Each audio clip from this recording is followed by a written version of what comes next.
কিছুদিন আগে দক্ষিণী সিনেমার জনপ্রিয় অভিনেত্রী সামান্থা রুথ প্রভু নির্মাতা রাজনিধি বড়ুর সঙ্গে বিবাহ বন্ধনে আবদ্ধ হয়েছেন। এর আগে তিনি তেলেগু তারকা নাগা চৈতন্যকে বিয়ে করেছিলেন। তবে মাত্র ৩ বছরের মধ্যে তাদের বিচ্ছেদের ঘোষণা আসে। টলিউডে পারফেক্ট কাপল হিসেবে পরিচিত সামান্থা নাগার এই বিচ্ছেদ বহু ভক্তকে অবাক করেছিল।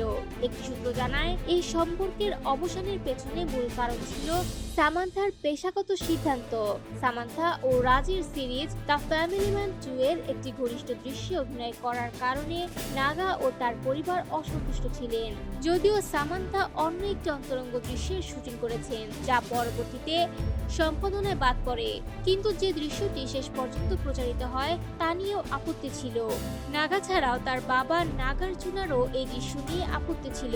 সামান্থা, যিনি পিতৃতান্ত্রিক মানসিকতার সঙ্গে আপোষ করতে নারাজ, সেই কারণে এই পরিস্থিতি তাদের বিচ্ছেদের এক গুরুত্বপূর্ণ কারণ হিসেবে ধরা হয়। তবে সামান্থার পেশাগত ক্যারিয়ারও সমানভাবে আলোচিত। পুষ্পা ছবিতে তার আইটেম গান তুমুল প্রশংসিত হয়। যদিও গানটির আগে অনুরোধ করা হয়েছিল তিনি নাচবেন না, সামান্থা তাতে রাজি হননি। তার ভাষ্য, আমি কিছু ভুল করিনি, বিচ্ছেদ হয়েছে কিন্তু নিজের প্রতি দোষারোপ করব না। নাগা চৈতন্য এক সাক্ষাৎকারে বলেছিলেন তিনি সব ধরনের চরিত্রে অভিনয় করতে প্রস্তুত, তবে যদি তা তার পরিবারের সম্মান নষ্ট করে তা তিনি গ্রহণ করবেন না। বিচ্ছেদের পর সামান্থা জীবনের কঠিন সময় পার করেন। সেই সময় রাজনীতি গুরু তার জীবনে আসে, প্রথমে পেশাদার সম্পর্ক হিসেবে, পরে ভালোবাসায় পরিণত হয়। সামান্থা দ্য ফ্যামিলি ম্যান ও সিজারেল হানিবানিতে গুরুত্বপূর্ণ ভূমিকা পালন করেছেন। ১ ডিসেম্বর সামান্থা ও রাজ বিবাহিত হন।